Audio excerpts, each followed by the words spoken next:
Senhores telespectadores, estou na cidade de Aveiro, aqui precisamente em frente do Convento de Jesus. É o centro da cidade, por isso há aqui muito trânsito, ainda bem, não estranhem. Eu venho, não é para falar do trânsito nem da cidade, é para falar de uma grande figura feminina que passou uma grande parte da vida por detrás daqueles muros. Nós chamamos-lhe Santa Joana Princesa. Bem, é o nome que lhe damos porque ela realmente santa não foi santa, só foi beatificada. Princesa também só foi até aos 2 anos, porque ela não era princesa, era infanta. Agora, Joana era com certeza. Joana, a infanta Dona Joana, filha do rei Dom Afonso V, e que é a padroeira e a protetora da cidade de Aveiro e que goza aqui de um grande culto. É uma princesa com uma história dramática e é essa história que eu hoje lhes queria contar.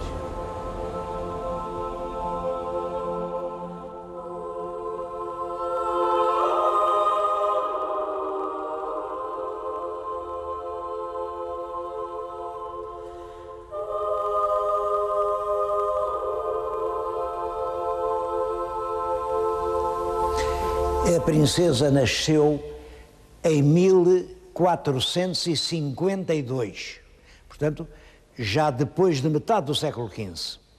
Olha, é o último ano da Idade Média. No ano seguinte cai Constantinopla, começa a Idade Moderna. Este retrato é ainda do século XV, diz aqui, segunda metade do século XV. É um retrato tirado do natural, como veem é uma mulher que pode ter 20 anos, e é um retrato profundamente angustiado. Olhem bem para ela, olhem para aqueles olhos. Ela pousou para o retrato, mas a gente tem a ideia de que as lágrimas vão saltar a qualquer momento. Olhem a amargura que há nestes lábios contraídos. Tudo isto é uma mulher que sofre profundamente. Ela está vestida de princesa, com todo o luxo cortesão, com realmente um toucado de joias, mas reparem, ela não está a olhar para o pintor, ela está a olhar para alguém que já não vê. É realmente uma imagem extremamente dramática. É claro que isto é feito antes dela entrar aqui neste convento, é feito quando ainda havia planos para casar a princesa. Que estranha expressão de uma mulher que está para casar. Bom, é por isso que se contam histórias. Eu vou dizer essas histórias. Mas aqui, no Convento de Jesus, que hoje é um museu, e é um museu cheio de interesse, há muitas outras lembranças ainda da Princesa Santa Joana. Eu vou-lhes mostrar uma ou duas. Uma recordação realmente comovente é esta. Tem aqui a data, 1481, e isto era a sineta que, logo de madrugada, despertava as freiras para rezar as matinas, que marcava as horas das refeições. É claro que Santa Joana não era freira, ela estava aqui como infanta nos seus aposentos, mas ela gostava de acompanhar todos os atos do culto. Portanto, ela muitas vezes ouviu o som desta sineta.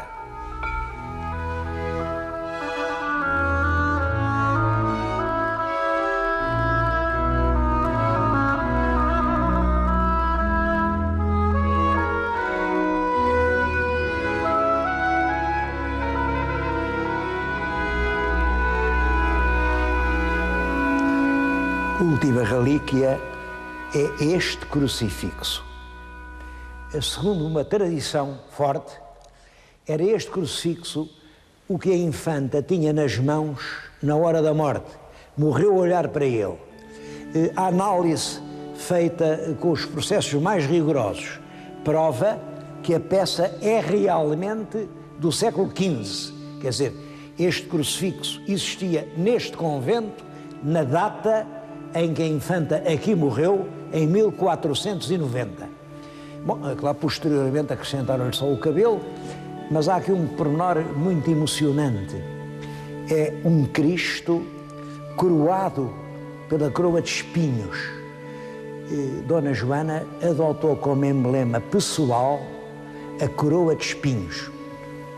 Para quem não teve formação religiosa, a coroa de espinhos significa o seguinte: quando mataram, como sabem, Jesus Cristo, por razões políticas, porque ele estava a pregar uma doutrina em que dizia que os homens são todos irmãos, que não há grandes nem pequenos. Bom, isto era profundamente subversivo. E então começaram a dizer: ele diz que é rei dos judeus, és rei. Então pregaram-lhe na cabeça com uma coroa de espinhos muito cruéis, uma coroa que lhe feriu o rosto e a testa e o fez sangrar. Essa coroa de espinhos depois disse que apareceu, claro que isso agora já é lenda, mas é certo que apareceu uma coroa, disseram que era a verdadeira, e depois tiraram um espinho, outro, e quase todos os reis cristãos tinham como mais preciosa relíquia, engastada sempre em cristal e em ouro, um dos espinhos da coroa que teria sido, enfim, um instrumento do martírio de Jesus Cristo. Devo dizer que a nossa Santa Joana também tinha aqui, numa peça de cristal e ouro, um espinho que lhe foi dado pela mãe, que era a rainha Isabel, esposa de Dom Afonso V. E a mãe recebeu esse espinho do infante Dom Pedro. O infante Dom Pedro é o das 7 partidas. E quando andou pelo mundo, também deram-lhe um espinho da coroa de Cristo, que ele trouxe para Portugal como uma coisa preciosíssima. Depois ofereceu à rainha de Portugal e a rainha entregou à filha, esta Santa Joana. Ora bem, tudo isso confirma, isto existia em 1490, estava nas mãos da nossa infanta na hora da sua morte, e foi com os olhos cravados naquele rosto dramático que ela expirou. Mas eu vou-lhes mostrar como é hoje o quarto onde ela morreu.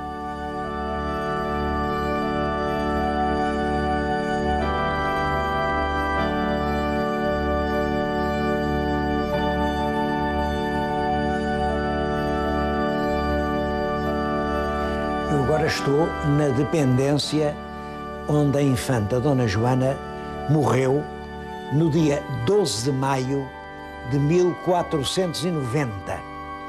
Bom, eu disse a dependência onde ela morreu porque isto não era o quarto dela. Isto era uma sala maior do que o quarto. Ela tinha um quartinho muito pequenino, praticamente uma cela de freira, uma coisa pequenina. Simplesmente lá na cela de freira, ela já estava muito doente, percebia-se que ia morrer, e todas as freiras do convento queriam estar junto dela, rodeá-la, acarinhá-la, e aquilo não cabiam lá. Então trouxeram-na para aqui. E foi aqui que ela teve os últimos dias de vida. Este quadro é já um quadro do século XVIII, mas representa a morte dela, tal como é descrita em documentos que merecem todo o crédito. Ela está abraçada ao crucifixo que eu lhes mostrarei há momentos, está amparada pela Madre Superiora, aquele que está com vestido de preto e branco, com a vela na mão, é o prior dos dominicanos, que era um convento de dominicanos, e está um sacerdote a ler uma oração, e estava realmente a ler aquilo quando interrompeu, porque ela deu o último suspiro. Bom, isto é já pintado no tempo de Dom João V. Toda esta dependência foi decorada quando se pensou em beatificar. A primeira decoração ainda se vê lá atrás, mas todo este ouro, todo este luxo, tudo isto é uma coisa de 1720. 1720 é Dom João V, é o ouro do Brasil, é Mafra, é os grandes coches luxuosos, e, portanto, Dom João V interessa-se muito aqui por esta sua antepassada e manda transformar o que tinha sido uma humilde sala de trabalho. Chamavam-lhe a Sala do Lavor. Era aqui que as freiras faziam os seus trabalhos, as suas rendas, enfim. A sala é hoje realmente uma obra-prima do luxo joanino. Reparem, tudo isto foi decorado. Daquele lado há quadros muito engraçados que são de uma grande ingenuidade, que representam cenas da vida de Santa Joana. Eu vou mostrar alguns. Esta tela, que é do século XVIII, tempo de Dom João V, pretende representar o seguinte: este cavalheiro vestido de vermelho seria o rei Dom João II. O rei Dom João II veio ao convento, está a falar com a abadesa para lhe dizer que não quer que a irmã seja freira. Não pode ser, ela faz falta. Lá em cima vê-se um bispo, é o Dom Garcia de Menezes, o bispo de Évora, a falar com a própria Dona Joana, a dizer-lhe: tu não podes ficar aqui, fazes falta. Bom, mas todo este traje, estas casacas, tudo isto, é Dom João V, é época de Dom João V. Agora, é verdade que o Dom João II veio aqui para dissuadir a irmã de entrar no convento por uma razão. Dom João II ainda não tinha filho nenhum. Portanto, a única herdeira possível do trono português era a irmã mais velha, a Dona Joana. Mas se a Dona Joana entrasse no convento, já não se podia casar e ter filhos. Portanto, acabava aí a sucessão legítima do rei de Portugal. Daí que o problema era um problema nacional. E isso é verdade. O problema assumiu uma grande acuidade. O convento foi rodeado de populares que protestavam, porque é evidente, era preciso continuar a família real portuguesa. É esse aspecto que este primeiro quadro nos representa, com toda a fantasia do século XVIII. Este outro representa também uma coisa que aconteceu. A princesa fechou-se aqui, ela ainda realmente quis ser freira e, portanto, foi noviça. Fez aquele ano de preparação, portanto, despiu os trajes reais e vestiu aquela áspera estamanha das freiras dominicanas, cortou os cabelos, que eram umas tranças douradas, mas concordou com os conselhos que lhe deram. Isso era um mau serviço prestado ao país. Ela não podia ser freira. Mas, enquanto esteve aqui, por 2 vezes teve de sair, porque havia peste em Aveiro. Bom, isto representa exatamente ela a sair do convento, vem acompanhada pela Madre Superiora. Reparem, a Madre é muito velhinha e vem apoiada numa bengala. E ali estão as freiras, estão a chorar, estão a enxugar as lágrimas dos olhos, porque ela vai sair do convento para fugir à peste. É também um quadro, claro, do tempo de Dom João V. Isto é tudo da mesma época. Aqui volta a representar o Dom João II, com uma casaca do século XVIII, vem acompanhado por uma série de fidalgos, gente importante, para dizer à irmã que ela tem de casar. E vem-lhe apresentar um casamento. Seria com o rei de Inglaterra, o rei Ricardo III. E ela diz que não. Ela não quer, entregou-se a Deus, não quer casar. O facto histórico é que ela não disse que não, ela disse que sim. Mas lá em cima está a explicação. É que ela entrou no oratório para pensar nisso e veio o anjo, e o anjo disse-lhe: tu diz que sim porque não casas, porque nesta altura esse tal rei já morreu. Portanto, podes dizer que sim à vontade, o rei morreu e, portanto, tu acabas por não casar. Bom, o facto de ela realmente disse que sim. É verdade que os embaixadores ingleses que estavam em Lisboa, na mesma altura, receberam a notícia de que o rei que eles representavam tinha morrido numa batalha. Bom, tudo isso é muito estranho, porque não acredito que Dom João II quisesse casar a irmã com um rei que andava em guerra civil, um rei que era um usurpador. Ele dizia que era rei, mas havia outro que também dizia que era rei. Olha, é a última fase da Guerra das Duas Rosas, a Guerra dos Lancastres com a Guerra dos Iorques, e exatamente nesta altura, quando se teria passado esta cena, o tal pretenso rei, a quem chamou usurpador, foi vencido e morto numa batalha em Inglaterra. Portanto, ela também não casou. Enfim, tudo isto é uma evocação da vida da Santa Joana. A dependência ao lado também é uma homenagem à Santa Joana, com imagens curiosas, como vão ver.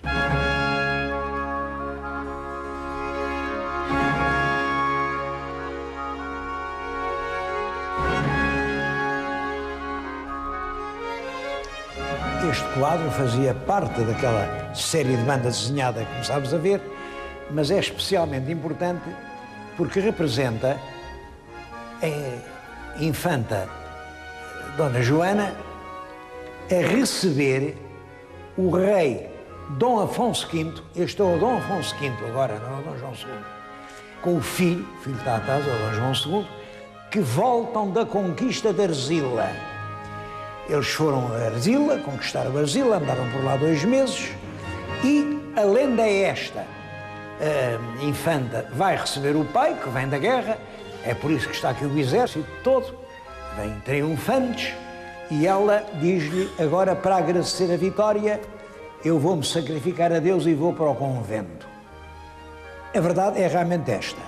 Dona Joana vivia em Lisboa, num palácio, no Espaço de São Cristóvão, diz o cronista da época e contemporâneo dela, não duvido nada que isto seja verdade, é o Rui de Pina, diz que vivia com grande casa de donas e donzelas e de oficiais, como se fora rainha. Portanto, vivia com estado de rainha. Bom, mas quando o rei voltou, diz também o Rui de Pina, porque se fazia sem necessidade grandes despesas. E assim por se evitarem alguns escândalos que em sua casa, por ela não ser casada, se podiam seguir. Por tudo isso, o rei mandou-a para o convento de Odivelas. Há uma outra notícia que se liga com essa. E isso está na genealogia de Portugal, que é um manuscrito que está na Academia das Ciências, e é um manuscrito dos meados do século XVI. Um genealogista fala de um fidalgo, um grande servidor dela, da casa dela, Dom Duarte de Sousa, que era filho de um Luís Álvares de Sousa e de uma Dona Filipa Coutinho, portanto é um Sousa Coutinho, que foi mandado degolar pelo rei Dom Afonso V, porque entrava no paço de noite e acharam lá no paço um sapato que foi conhecido por seu. Com certeza que há aqui uma certa lenda, esta coisa do sapato faz lembrar muito a história da Cinderela, também lá deixou o sapatinho. Agora, o facto é verdadeiro. Este homem, das principais famílias do país, foi mandado degolar. Lá diz que é por Dom Afonso V, pobre Dom Afonso V, coitadito, nunca mandou degolar ninguém. Quem tinha a mania de degolar os inimigos era o filho, era o Dom João II. Portanto, este fidalgo é mandado degolar, porque entrava no paço de noite e foi surpreendido. Ninguém degolava um fidalgo por entrar no paço de noite, a não ser que ele fosse ao paço fazer qualquer coisa que fosse gravíssima. Bom, esta notícia permaneceu e toda a gente acreditou que a princesa tinha tido um grande desgosto de amor. Eu acho muito curioso que, entre os retratos que fizeram dela no século XVIII, já no tempo do João V, há um que representa a infanta agarrada ao corpo tenro de uma criança e olhando-a com imensa ternura. Quem era aquele menino? Era o menino Jesus? Não, nunca ninguém ligou a infanta Dona Joana ao culto do menino Jesus. Quem era aquele menino? Bom, como sabem, mesmo as princesas, quando se apaixonam por rapazes, às vezes nascem meninos. Tudo isto são puras hipóteses. Facto verídico é este. Quando o rei e o príncipe regressam de Arzila, acabam com o palácio da princesa e ela entra em Odivelas. Entra em Odivelas, no convento de Odivelas, onde tem uma tia, a tia Dona Filipa, que não é freira. Dona Filipa é uma filha do infante Dom Pedro e que vive ali, no seu estado, enfim, principesco, vive ali sempre como mulher livre, não. E é ela quem recolhe naquela aflição a sobrinha, Dona Joana. Dona Joana passa lá cerca de 6 meses. É uma coisa muito curiosa. Então agora a infanta vai para o convento, e não há herdeiro do trono, e aí todos representantes do povo nas cortes, as cortes são reunidas em Lisboa, vão a Odivelas para ser recebidos pela infanta Dona Joana e lhe dizerem que não se faz a freira. O país precisa dela, o país precisa de um herdeiro. Se de outra maneira vamos parar, é claro que perdemos a independência. E sabem que a infanta Dona Joana não pôde aparecer aos representantes do povo. Mandou-lhes dizer que estava doente. Quem apareceu foi a tia, foi a Dona Filipa, que a desculpou, mas ela não apareceu. Lá passa aqueles meses e depois de lá diz que quer vir para Coimbra, para o convento de Santa Clara. Aquela Santa Clara de Coimbra, onde nós já temos estado tanta vez. Mas ao chegar a Coimbra diz que não é bem Coimbra que ela quer é vir para Aveiro. Bom, e acaba por vir para aqui. Ela entra aqui em 1472 e aqui vive até que morre em 90. E morre com 38 anos. Ela morre muito nova aqui.